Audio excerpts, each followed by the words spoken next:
In its quest to provide an open forum for discussion of controversial issues, this station allows hosts and their guests to express themselves without any significant censorship. You are advised that any view expressed by the host or their guest are not necessarily the views of the owners or management of TogiNet Radio, Togi Entertainment, or the Owners Group, Inc. It's time for Motherhood Talk Radio, the most powerful voice in women's issues today, with Sandra Beck and Christy Holly. Ladies, Motherhood Talk Radio is here to give you a powerful platform by giving you interesting, inspiring, and influential information as you navigate everything from childcare to corporate formation. Motherhood Talk Radio has interviews with best-selling authors, gurus of happiness, and women of interest who every single day make our world a better place for our families. Motherhood Talk Radio, powered by Motherhood Incorporated, is on the air now. Moms, this really is your show. Motherhood Talk Radio. And now, here are your hosts, Sandra Beck and Christy Holly. Hey, mamas, this is Sandra Beck, and I'm here with my co-host, Christy Holly. Hey, Christy, how's it going today? It's going pretty good. Going pretty good? Did you have a good weekend? I did. And? Well, we went to Laughlin this weekend with I went with my family and my husband's cousins and their families, and it was a lot of fun. It was hot. Like how hot? Well, really like stupid hot? Stupid hot. You can say hell hot. It was hell hot. We'll say, Biden's got to edit this out. Hell hot, hell hot. It was really hot. Well, it was 1:18 probably at, I don't know, like 9 o'clock in the morning. And then when we got off, so I don't know how hot it got, like during the day. Just crazy hot. It was crazy hot. And then when we came off the lake, it was like 1:18, 1:19. And then our air conditioner broke on our truck. So we had to leave like at 5 o'clock in the morning on Sunday, the day that we were going to just hang out. Oh, wait a minute. So, excuse me. So this is the girl that goes running in the sauna suit in the mountains in the heat. That was a long time ago. Well, this was like the sauna car. Just think the whole family weight loss. I was kind of thinking that. Like, this wouldn't be too horrible. But I don't know if the kids would have lived through that. I don't know. True. Crossing the desert. So that's what we did. And I have to say that my eating was not on track. I'll be honest right now. Oh, the Fit to Strip. What she's talking about is we over here at Motherhood Talk Radio, including Robin in New Hampshire, there's Rick Swanson, Christy Holly, Sandra Beck, and Robin Boyd that are all participating in the Fit to Strip Challenge. And Rona Brennan, who's a local nutritionist, chiropractor, like guru of health, would be horrified if she looked around right now because Christy has a Diet Coke, so does Rick. I don't care that you're not on the air today, Rick. I can see you drinking that Diet Coke. You have a big old cup over there yourself, girl. Well, I never said I was going to go cold turkey. I know. I cut back a lot on those, though. I was drinking Diet Dr. Pepper. No, so anyways, no, I didn't do as good as I wanted to, but we did spend a lot of time in the water, you know, kicking around and walking from casino to casino with some exercise.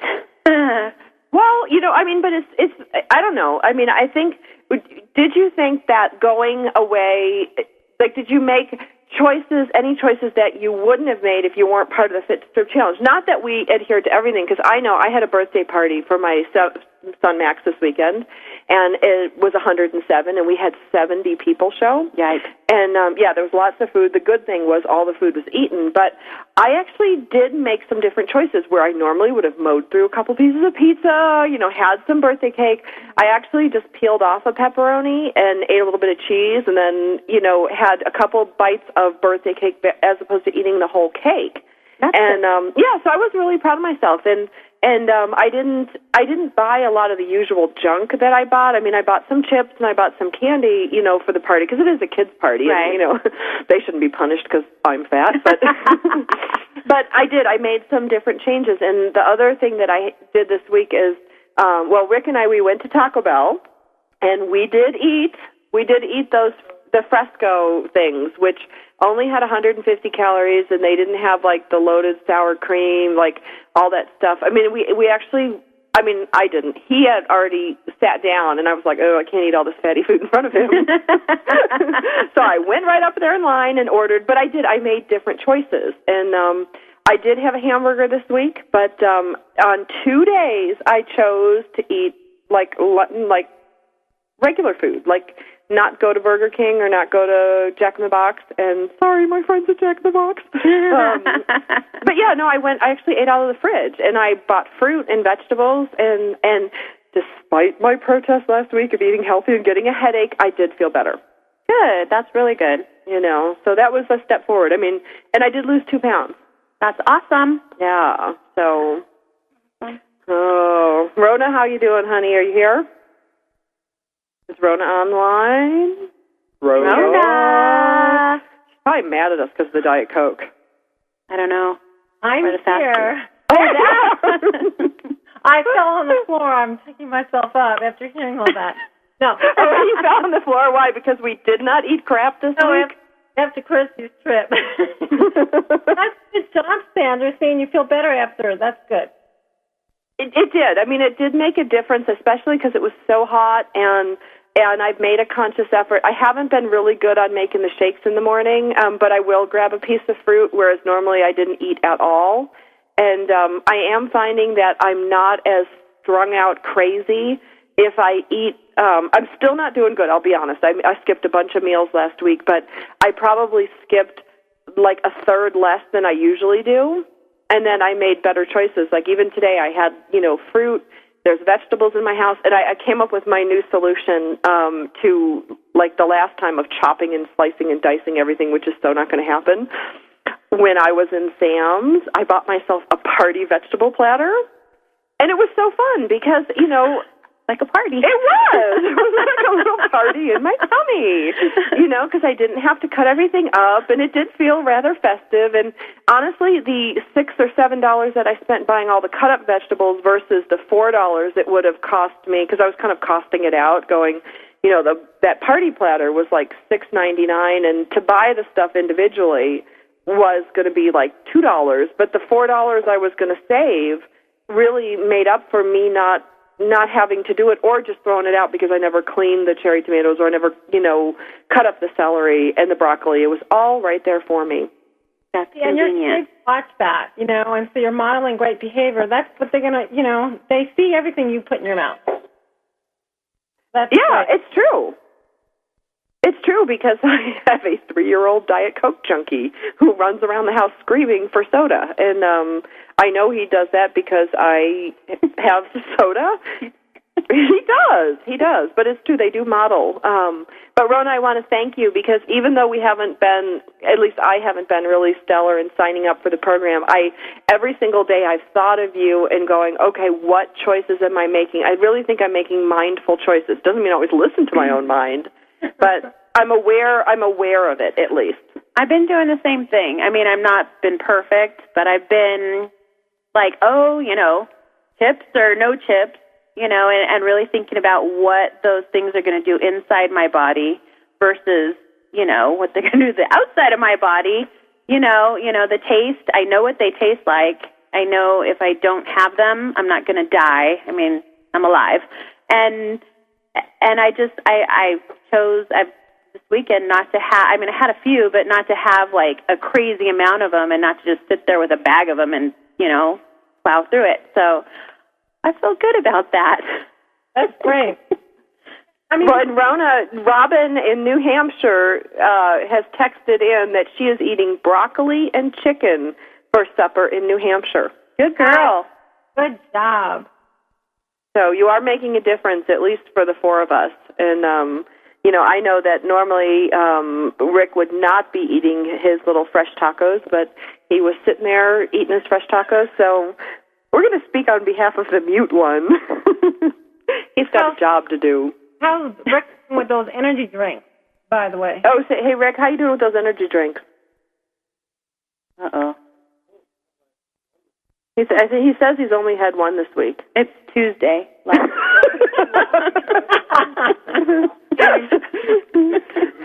No, but usually you come in, in days past, in one day, I saw you come in with a nitro.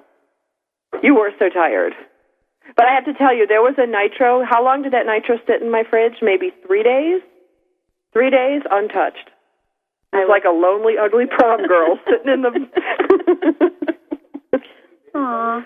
Yeah. No, but I mean, I think we're trying at least. Absolutely. And I logged on to the eFitness tracker. Is that what it is, Rona? Yeah. So what do you think of it so far? I think it's going to be great. I scheduled myself to start like my actual workout for tomorrow because I wanted to like go through the website and make sure I have everything. So that's what I scheduled it when I scheduled it to start. So I'm excited about that, and I can't wait to like start entering all my stuff in there. Yeah, it's kind of Me a too. Cool. Plus, it's got the videos. If you forget how to do something. But it's a reminder, how to do something, when you're going to do what days, which days do which, and. Well, and I love how it sends you automatic little emails. Like I don't even know what I am. Maybe like a pill bug sitting in my office. I curl up in a little ball in my chair while I do my computer work, and I get this email popped in. Have you gotten the emails? The one that said "sit up straight." Like sit up straight and you like work your abs or something, and I mean, but it was like having my mother in the office. There's a little camera, but no. Big brother is watching you. But it's true. It's like I noticed that, and Mitra, my girlfriend, had always said that, like, stand up, tuck your tummy in, and you'll work out. Like when you're shopping, like make a conscious effort of that. And I didn't even think about doing that, and I sit at a computer all day. And so I thought that was really handy, and I love that it came to me right in email without me having to ask. Yeah, it's a great tool. Now, if anybody out there wanted to sign up for this, Rona, how would they sign up?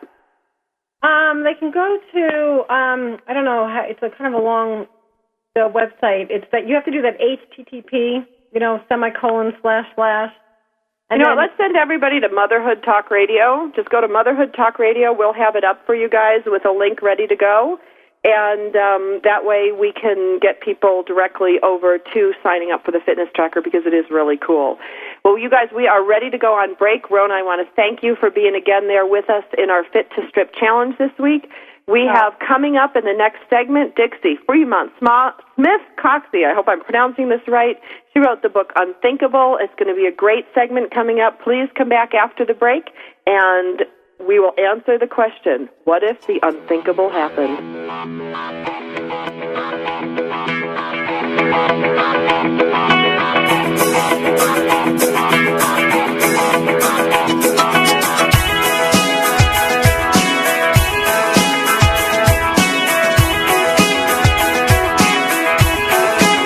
Mom, here's your show, Motherhood Talk Radio, giving you interesting, inspiring, and influential information as you navigate everything from childcare to corporate formation. This is Motherhood Talk Radio, and we'll be right back after these. Girlfriended is on TogiNet. Thursdays at 10 a.m. Eastern, 11 a.m. Central, with your hosts Patty Wyatt and Lisa Jernigan. This show is your chance to share, learn, laugh, and connect with other women. The Girlfriended principle was born out of loss. Lisa had recently had her mother pass away from cancer, and my mom was murdered. A man just walking into a room and started a 23-second shooting spree. I think one of the things we both realized going through those tragedies that you can be extremely okay and be extremely sad. Check out girlfriended.com and then be a part of Girlfriended, the radio show. Thursdays at 10 a.m. Eastern, 11 a.m. Central. Your boyfriend or your husband or whatever, they don't totally understand that emotional side to them like another woman does. And I think that's so important just to have somebody that you go, she gets me. Check out the website, girlfriended.com. Don't miss Girlfriended with Patty Wyatt and Lisa Jernigan. Thursdays at 10 a.m. Eastern, 11 a.m. Central on TogiNet.com. What's your story? Are you living it? Well, you could be. It's What's Your Story with Hillary Bilbrey. Friday mornings at 10 Eastern, 9 a.m. Central on TogiNet.com. Her passion is helping others discover, create, and live their personal brands. Yep, you heard me. You have a brand. No different than Coke, Pepsi, or Nike. You are a walking, talking, living, breathing brand. You're not a logo. You're not a tagline. The choices you make become the path you take. This is your brand. Now, live your story. Your brand is not just what you say it is. It's also what others say it is. So what are you communicating? And how can you create an authentic brand? We'll take on these challenges with What's Your Story? Every week, Hillary will feature teens, moms, and organizations that are learning and living their story. Now, her passion is to help others discover, create, and live their personal brands. To find out more, go to inspiredbyfamily.com. It's What's Your Story with Hillary Bilbrey. Friday mornings at 10 Eastern, 9 a.m. Central on TogiNet.com. Welcome back to Motherhood Talk Radio, the most powerful voice in women's issues. For more information, check out the website, motherhoodtalkradio.com. Now, let's get back to the show with your hosts, Sandra Beck and Christy Holly. Hey, mamas, this is Sandra Beck, and we are here today, and we just wrapped up a segment for the Fit to Strip Challenge. Those of you who don't know what that is, the two hosts on Motherhood Talk Radio, Christy Holly and Sandra Beck, along with segment producer Rick Swanson and marketing manager Robin Boyd, have challenged each other to get fit to strip down in a bathing suit. And if we ever get to that point... Scary. I was already in a bathing suit. It was bad. Rick Swanson wants to know what kind of bathing suit. I think that would be up to the host, don't you, Christy? Yes. Speedo? Thinking Speedo. I don't think I want to see anybody in a Speedo. Yeah. That's just bad. That is bad. Yeah, my eyes! My eyes! Oh, well, you know what? We have a great guest today, Christy. She is the author of this book, Unthinkable, which is a very powerful book. It's a mother's tragedy, terror, and triumph through a child's traumatic brain injury. And this is the Caregiver's Companion. And our guest today is Dixie Fremont Smith-Koski. I didn't blow it this time. Thank you. It's kind of a mouthful, but those of you who want to check her out, go to her website, www.dixiekoski.com. That would be DIXIECOSKIE.com. Now, Christy, we were talking a little bit about this book, and it's a great read, but it's really well written. I got to say, it's beautifully written, but it is. It's a tough read. It is a hard read. You know, being a mother of 3, and you know, I didn't get through the whole book yet. I can't wait to finish it. I can feel like I was trying to explain to you that I can't identify with her exactly. You know, I can't feel what she's feeling, but the way that she wrote it, I feel like I am with her. Absolutely. But I don't claim to understand what she's going through or gone through or what she's going to go through, but I do feel like so much compassion for her and her family. It's an amazing book so far, and I haven't even finished it yet. Well, and I agree. It's like, because it's so shocking, and there's so much despair, and there's so much, there's so much going on. If you haven't experienced it, it's really hard as a mom. It's very painful. It's very painful for me to put myself in those shoes and think about this being my own child. It really is. I mean, I can't even imagine it being me. I mean, because I was bawling reading just the first couple chapters of it, and I always wondered what people were going through, and this is like tells you right here exactly what the people go through when something like this happens. Well, and the fact that it's put through like in diary entries, it's like we're gonna go along with her as she goes on her journey. And I would think, and I mean, again, we just guess about this because we've never experienced this, but that to have this companion guide, if somebody's going through this situation, to not feel so alone, and maybe that's why she called it the Caregiver's Companion. I like there's all the tips. There's lots of tips in there about like when you're in the ICU, what questions to ask. When you're talking to the doctors, what to ask them. There's a whole bunch of information in there that you wouldn't normally even think about asking, and she's got it all written down there for us. Well, and I loved also the way she put it down, like about the, be patient and pray if praying is a part of your belief system. So I just thought she was very sensitive to all the different types of readers that might be reading this, that, I just think it's such a well-written book, and it's so interesting. And now that we've had this big lead-up, why don't we tell everybody what it's about? Dixie? Hi, everybody. Thank you for having me here, Sandra and Christy. and Rick, and Carrie, you're there too, right? What the book is about is it's the unthinkable. It's like you guys said, you can't imagine going through your child having a traumatic brain injury. And you're totally unprepared to the circumstances. And I actually wrote the book to help another parent or caregiver who suddenly finds themselves in this catastrophic situation.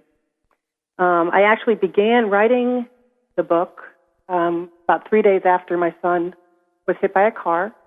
He was riding his bike, and he did not have a helmet. And how old was he at the time? He was 13. He was riding his bike without a helmet, and he was involved in a crash with a car. And I got the devastating phone call that changed his life in an instant, that he was unconscious and needed to be life-flighted to a trauma center in Worcester, Massachusetts, U.S. Medical Center. And like you say, you cannot comprehend it. It's unthinkable. And what I'm trying to do with this book is to give you an insight into what it's like to be living through the unthinkable. He was in a coma. My son Paul was 13 at the time.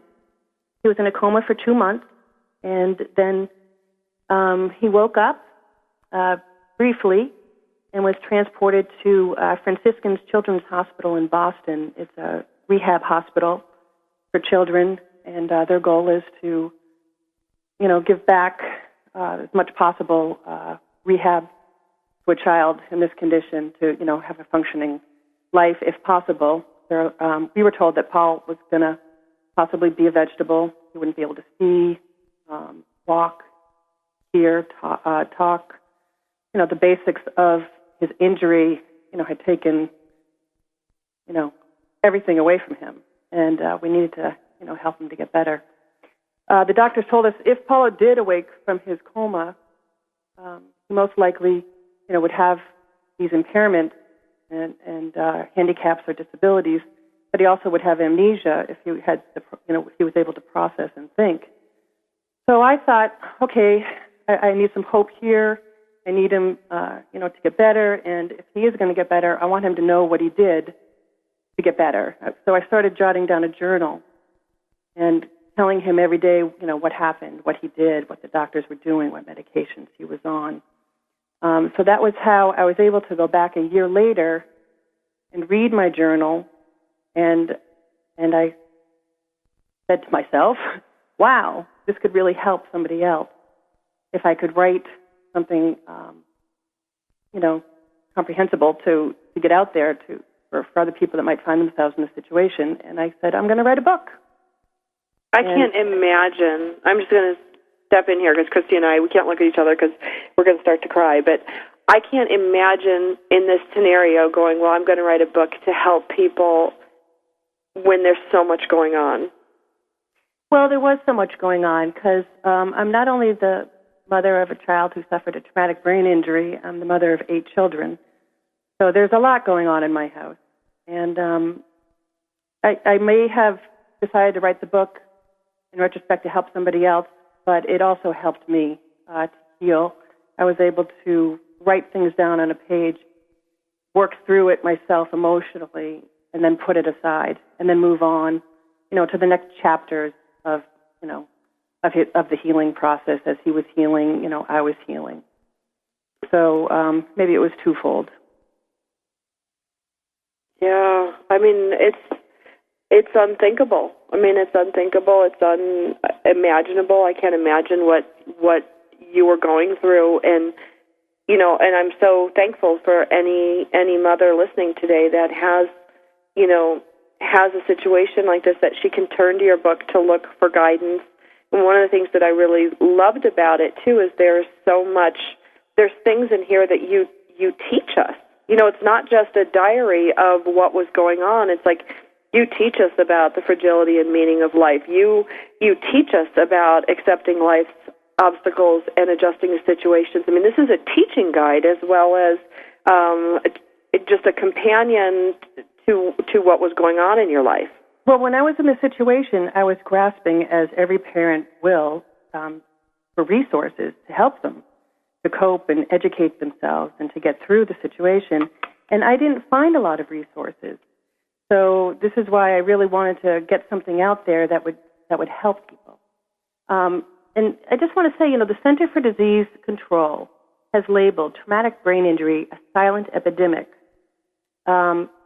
because only 1 in 3 Americans are aware of the term brain injury. Until it happens to you, you're not really thinking about it. Well, and I think you're going to see that, I have a sister show, Military Mom Talk Radio, and yesterday we did an episode on Freedom Dogs, which is an organization that we promote here on Motherhood Talk Radio that deals a lot with TBIs, and TBIs meaning traumatic brain injury. And the specialist that we had on, she was a nurse specialist that as one of the directors over at Freedom Dogs, and she said 40% of all of our service people coming back will have, PTSD, and I think she said something like 20% will have TBIs.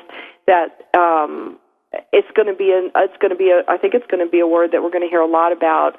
Whether and people it aren't talking about it, and that's the sad part.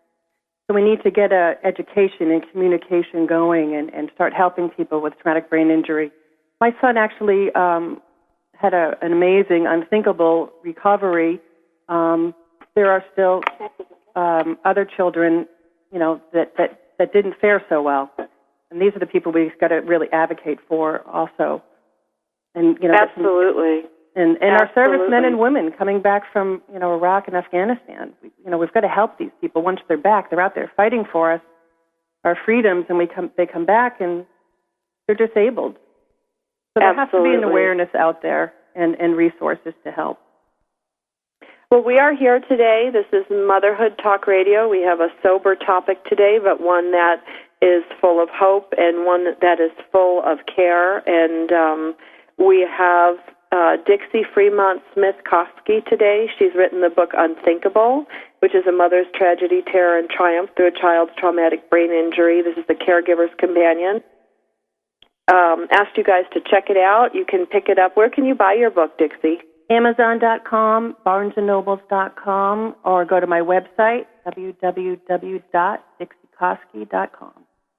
Well, my name is Sandra Beck. I'm the host of Motherhood Talk Radio. I'm here with my co-host, Christy Holly. I am here. It's such a tough topic to handle on the radio. It's a very, very difficult topic, but I encourage you guys to come back after the break. We're going to talk about gratitude. We're going to talk about hope. We're going to talk about some of the lessons that Dixie learned from this experience, and we'll catch you after the break. Why do people call me consistent?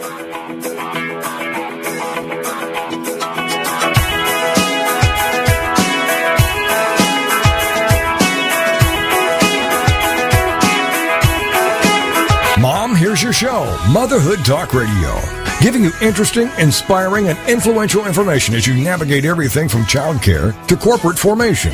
This is Motherhood Talk Radio, and we'll be right back after these. No more mommy madness. The Sanity Hour is the antidote. It's the Sanity Hour with Ann Dunawald. Monday evenings at 6, 7 Central. Part of the Her Insight Network on TogiNet.com. Join Ann as she guides parents through issues that arise from simply living in our current high-energy, high-pressure culture of perfection and achievement.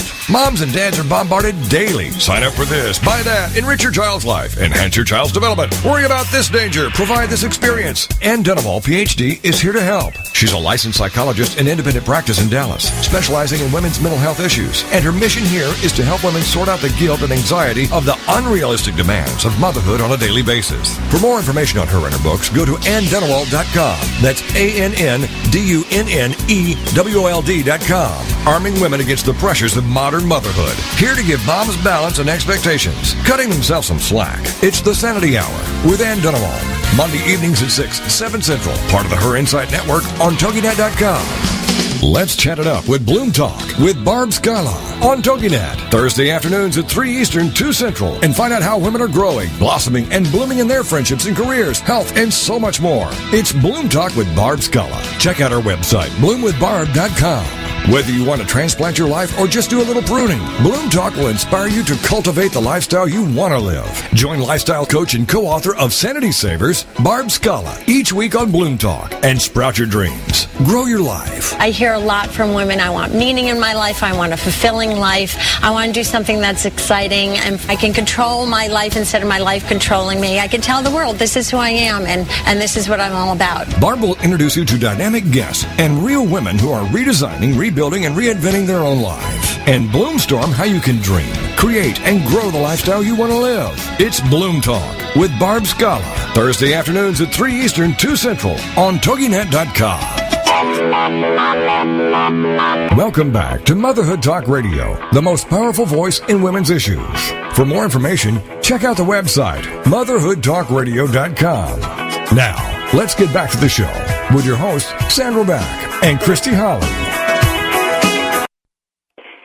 Hey, mamas, we're here on Motherhood Talk Radio, and I'm Sandra Beck, and I'm here with my lovely co-host, Christy Holly. Hey there. Okay, we've gotten ourselves together. Yes, we're back. During the break, we have the author of Unthinkable, Dixie Fremont Smith-Koski, and she's amazing. She actually wrote a book that chronicled her story after her son had been in an accident on his bike. He was 13.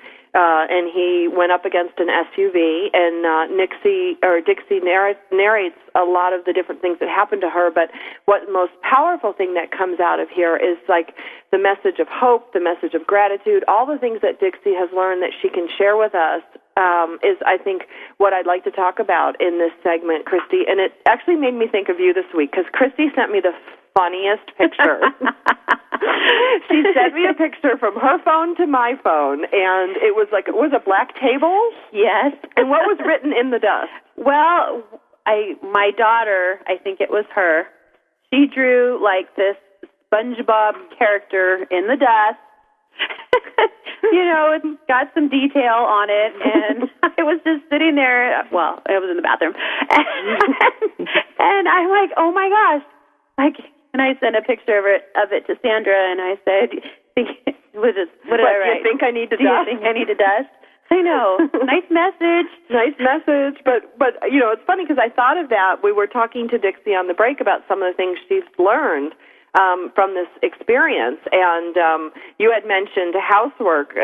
She's like, oh, if you had seen my house, and as moms, we're all taught keep a tidy home, raise your children, do all this stuff, and of course we all fail miserably. At least most of us do. A lot of us. Most of the time. I know I do. I do too. But Dixie, what are some of the things that you've learned from your experience with all of this? Your experience with the unthinkable?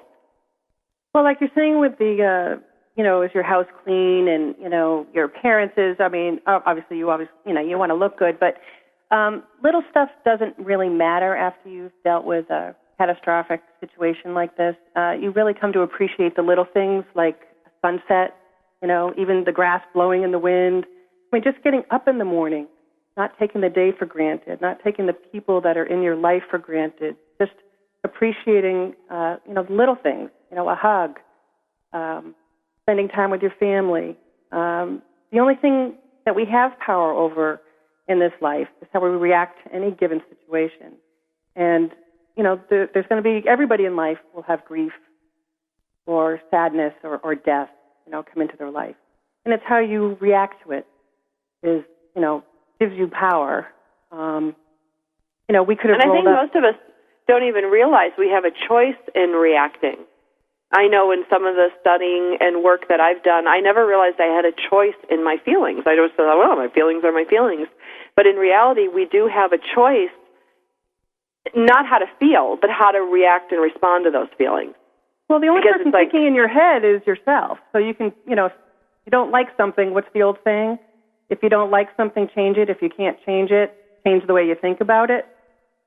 So yeah. The way we thought, my husband and I, who's an amazing guy, and I couldn't have made it through this, catastrophe without him. We really supported each other a lot and uplifted each other. And we tag-teamed each other. one was always at the hospital with Paul, one was at home with the other children. But the way we looked at it was to have hope. And we weren't going to listen to the doctors and say, possibly he'll be a vegetable. We'll say, well, no, he won't. He's going to walk, And we never gave up on each other, on ourselves, God, doctors. I mean, we just kept plowing through it. And yeah, you have the choice to roll over and lay in bed or get depressed. We really couldn't do that. We had too many other kids that needed our help and support. Paul needed to get better, and we were the only ones that were going to be able to do it for him. The therapists were phenomenal in retrospect, but we're the ones that bring Paul home and deal with the repercussions on a daily basis. And caregiving is exhausting, and eventually it will take a toll if you don't take care of yourself. And if I can say anything to anybody out there that's a caregiver is, educate yourself on the illness or injury. Ask for help. Ask for help. It's not a weakness to ask for help. It's a strength, and it's only going to help you and help your other loved ones better if you're taking care of yourself. Well, and Dixie, let me ask you a question. I was reading a book this weekend about it was about a woman who had escaped from a polygamous marriage in Utah and all this stuff. And she had said a very powerful line in there that she found that the only way that she felt to deal with fear is to push through it. And I can only imagine in this situation that there was many fears going through your mind, the fear of what if he died, what if he didn't do this, how did you deal with the fear? The fear, I don't know how you deal with it. It's your whole body. It's a physical thing. It's an emotional. It's a mental. It's everything. You've got to, you just work through it. You pray. You have hope. You surround yourself by positive people. I can't say the fear goes away. It's still always there, but you try to think of other things, not always dwell on the negative, I should say.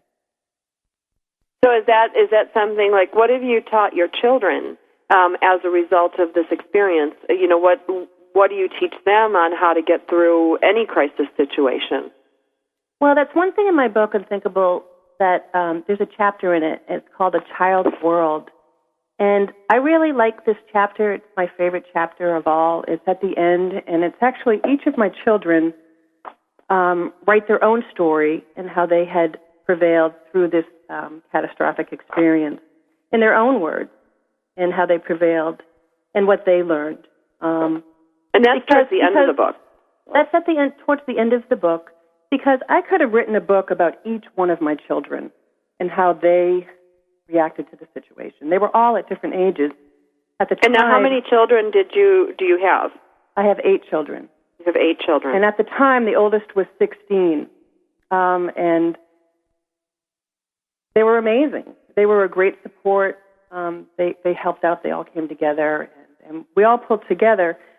But they were all at different ages, and as parents, sometimes the siblings get left out during the catastrophic situation because you're so focused in dealing on the injured patient.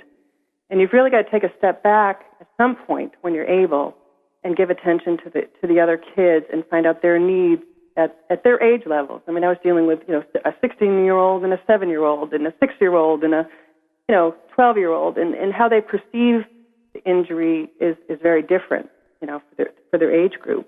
But I do love the chapter in the book about that because it's their words. And each one of them could have written a different book, about the experience. This book actually is just my perception. And you get to really get the feel of a mother's reaction to the unthinkable. So now I know, like, people who are, thinking of buying your book and, not to give away anything, but I think we need to address, how is Paul doing now? Paul is doing remarkably well. He needed to relearn how to talk, walk, cognitively. He needed to start off from square one. his ABCs. 1 + 1 is 1. 2 + 2 is 2. He was one of the lucky ones, and he got an amazing rehab at Franciscan's Children's Hospital, and our community came together. They really helped us, and Paul was able to go back to our public school system where they set up a special head injury program for him. And wow. He started off school in a wheelchair, and then he graduated to a walker. And then by his senior year, he was able to walk to the podium to receive his high school diploma. That's so amazing. It's a miracle. I mean, it's really amazing considering, he was going to be dead, that he was given last rites in the emergency room. They didn't expect him to live. And then if he did live, he was going to, basically be a, quote, vegetable. So it's amazing to see his smile and his perseverance and his determination. His attitude is just remarkable. And he now gives back to other people. He does a lot of speaking engagements, giving awareness to helmet safety and bicycle safety awareness. We do a lot of charity work with organizations such as the Brain Injury Association, Mothers Against Head Injuries, Easter Seals, Andrew's Helpful Hands, Lyrics for Life. We just go out and we try to educate people on traumatic brain injury, helmet awareness. We also, unfortunately, help to educate people on cancer, as 4 years after Paul's traumatic brain injury, he was diagnosed with leukemia. That's cancer, girls. Yeah. Cancer. Yeah, we know a little bit about cancer over here, that's for sure. Yeah, so that's a whole other book, and I'll have to write a whole other book of that episode. We're still dealing with the cancer side of things at the moment, but he did end up going through a bone marrow transplant, which was more years of isolation and pain and uncertainty and whether he was going to live or die, and more caregiving. More caregiving. Well, we are here today at Motherhood Talk Radio. We have as our guest Christy Holly, and I'm Sandra Beck. We have Dixie Fremont Smith-Kosky. I would encourage everybody listening to the show today to head to Amazon and pick up the book Unthinkable.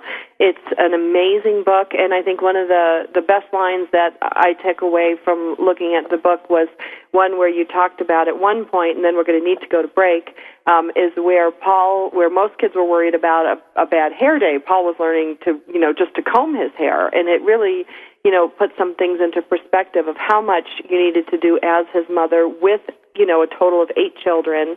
And check out Unthinkable. If you want to learn more about it, you can go to DixieKosky.com, DixieKoskie. My name is Sandra Beck. We're here at Motherhood Talk Radio, and we're going to go to break.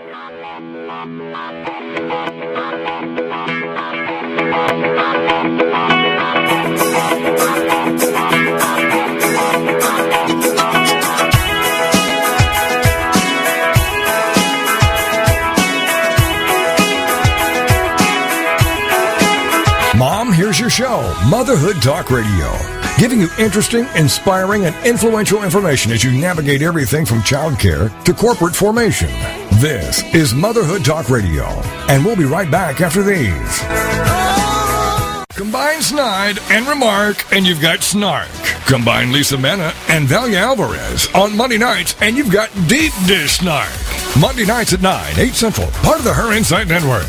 When you've had enough at work or at home, and you're ready to laugh, join Lisa and Valia for their no BS look at the world and the people in it. They'll be serving up a no-holds-barred take on pop culture, current events, entertainment, and family matters, with segments like Accidentally Helpful, TV is Now My Hobby, and Who Sucks This Week. Deep Dish Snark delivers something for every girl who enjoys life with a dash of sarcasm. Lisa Manna is a former TV news anchor turned stay-at-home mom. She's making sure if anyone screws up her kids, it's her. Valia Alvarez suffers life as a jack of all trades, mistress of none, by juggling a PR career, marriage, motherhood, and more. Don't miss Deep Dish Snark with Lisa Manna and Valia Alvarez, Monday nights at 9, 8 Central, part of the Her Insight Network, on TogiNet.com. Get ready for the Not So Soccer Mom, Tuesday afternoons at 1 Eastern, noon Central, on TogiNet with Jill Hickey. You name it, from politics to pop culture to Jill's search for the perfect bronzer and chicken salad. The Not So Soccer Mom will weigh in on it all. The sentence, "I have no opinion about that," is one that Jill has never uttered.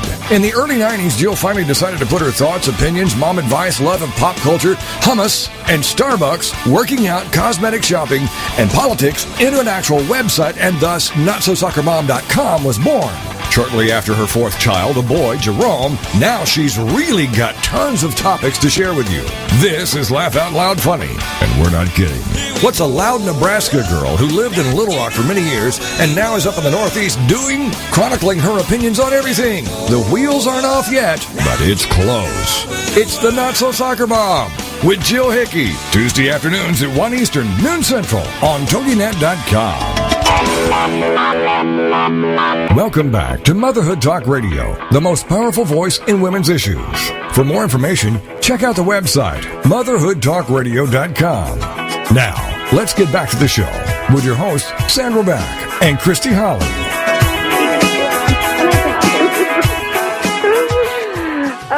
Well, this is Sandra Beck, and I'm here at Motherhood Talk Radio, and I'm here with my lovely co-host. That's right.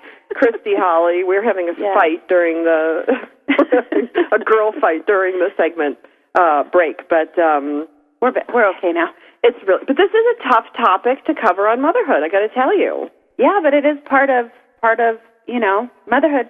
It is part of motherhood. It's having those conversations with your kids that, I've had a couple with my kids about, grandma's cancer, about, dad moving out, and, they're tough conversations to have, and we ideally want to shield our kids as much as we can from the harsh realities of life, but it's impossible to completely shield your kids from emotional suffering, and especially in the case of Dixie, where you had, Paul clearly was pulled out of the family dynamic. He's in the hospital. He's in rehab. There's all these things going around. His parents aren't there. And his parents aren't there. The kids' parents aren't there, at the same time like it used to be. Right, everything changes. Yeah. And, Dixie, how do you manage that? How do you keep your family going? What kind of advice can you give our moms out there who could be suffering anything from a grandpa dying, or a grandma dying, or a child being sick in the family?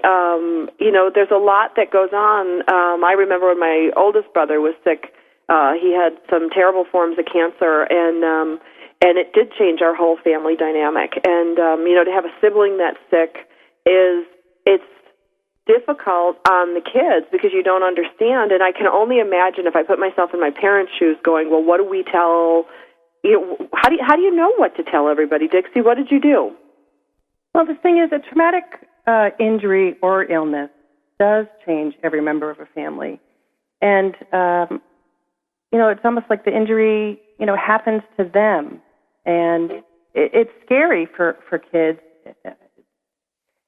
It's just really scary. And communication, I think for some kids might act out, or some kids might become quieter. Some kids might start, getting into things they shouldn't be getting into, the negative. I think a good way to communicate is, find out, how old the child is and, what level of understanding they're at. But, just take time to talk to them. Keep a line of communication open. I found that one of my daughters, we couldn't talk about it at all because we'd both just start weeping and crying. So one avenue we tried was writing. And that really seemed to help because you couldn't interrupt the person or the tears. You could cry in private and write your thoughts down. I think keeping a journal is very healing and very helpful. I mean, obviously it was for me. My journal was unthinkable, which turned into my book. And it was very healing for me. So I think for the kids, too, to be able to just write their feelings down and then write questions down that they might have in the middle of the night when they wake up with a panic attack. Write a question down that's bothering them, or write down what's bothering them so that they can share it with me, at a later time when they're not so emotional. Well, and I think, too, that emotion takes a long time to go away. I remember, when my brother was sick and, they didn't expect him to live, and it changed the whole family dynamic. It was years before I could look at those St. Jude commercials, where they had the kids for St. Jude's, and they would show the kids with the bald heads, and I would and it was awful. My sister and I, we would run out of the room, we would start to cry. And it was years, even after he got better. The emotion doesn't just evaporate because the situation ends. Correct. Grief is a strange thing, as people who have gone through it know. It comes in waves, and it never really goes away. There's something in my book I write in one of the bullet points, too, that, even today, it's been almost 9 years since Paul's accident, an ambulance can drive by, and my heart starts pounding, and I start shaking, and the tears start flowing. 10 years later, I still relive it or go back and have the flashbacks. Grief is all-consuming at times, goes away and comes back.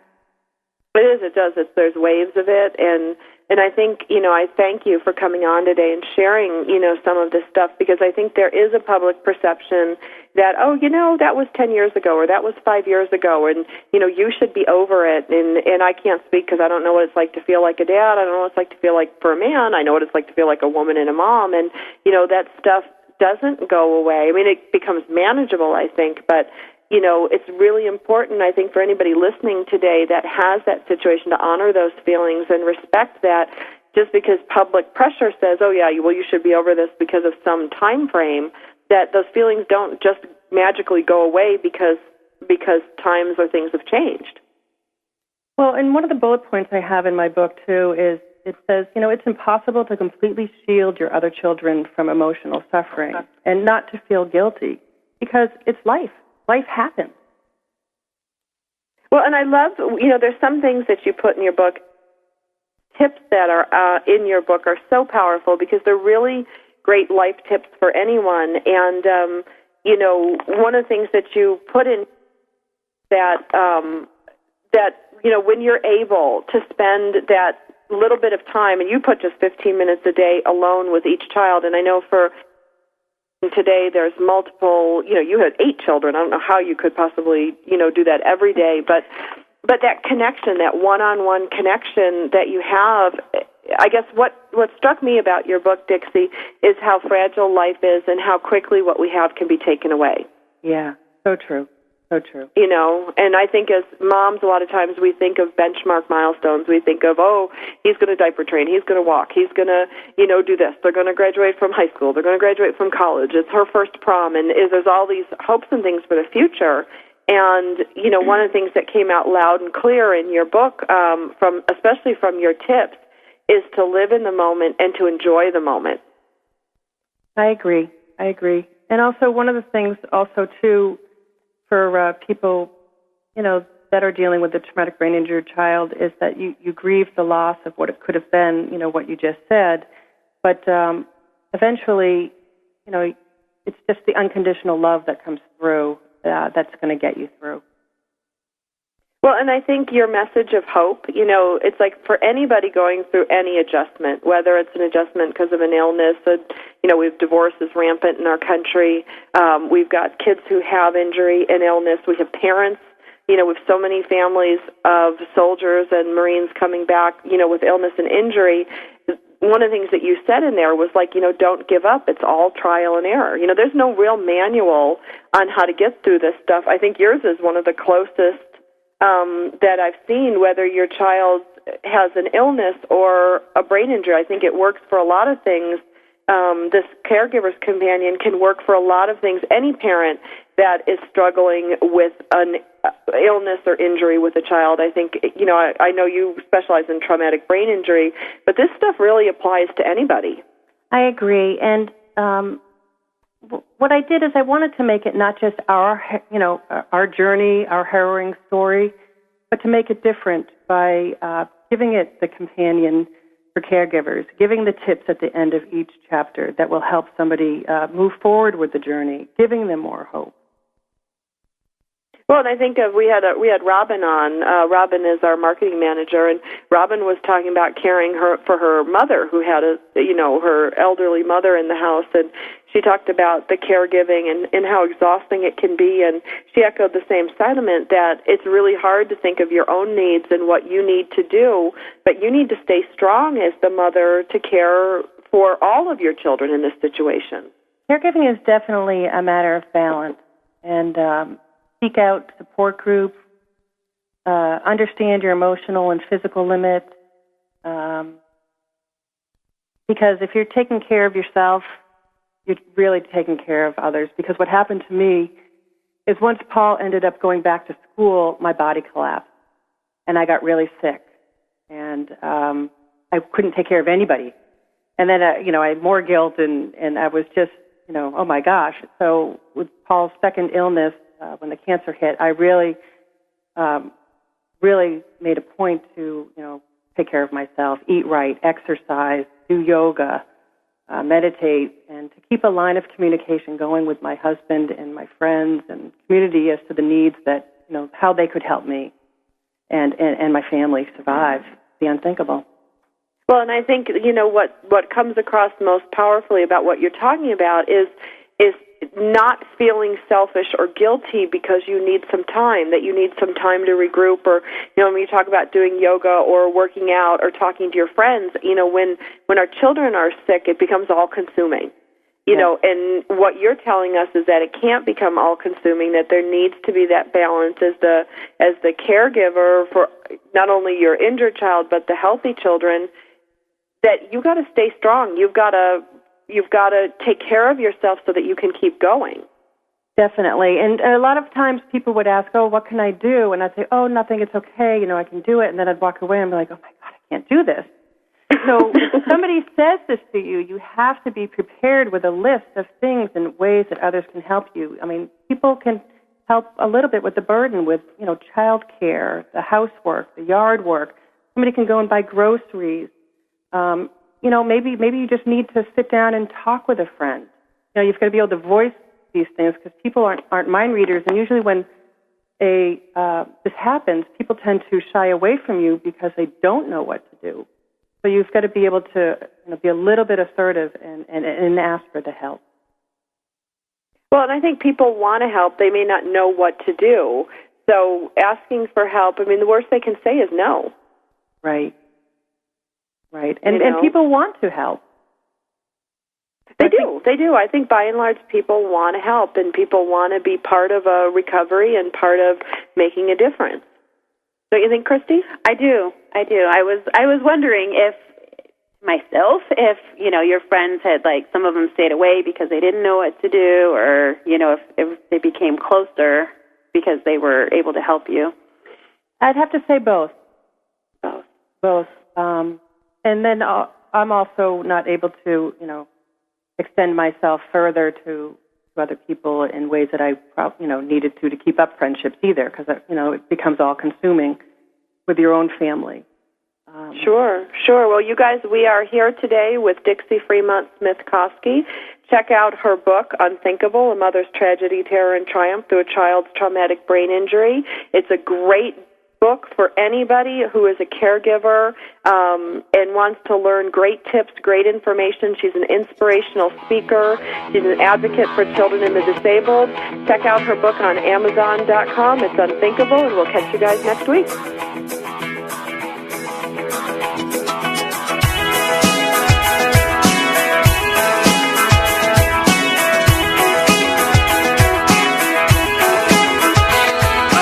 Thank you for being a part of Motherhood Talk Radio with Sandra Beck and Christy Holly, part of the Her Insight Network on TogiNet.com.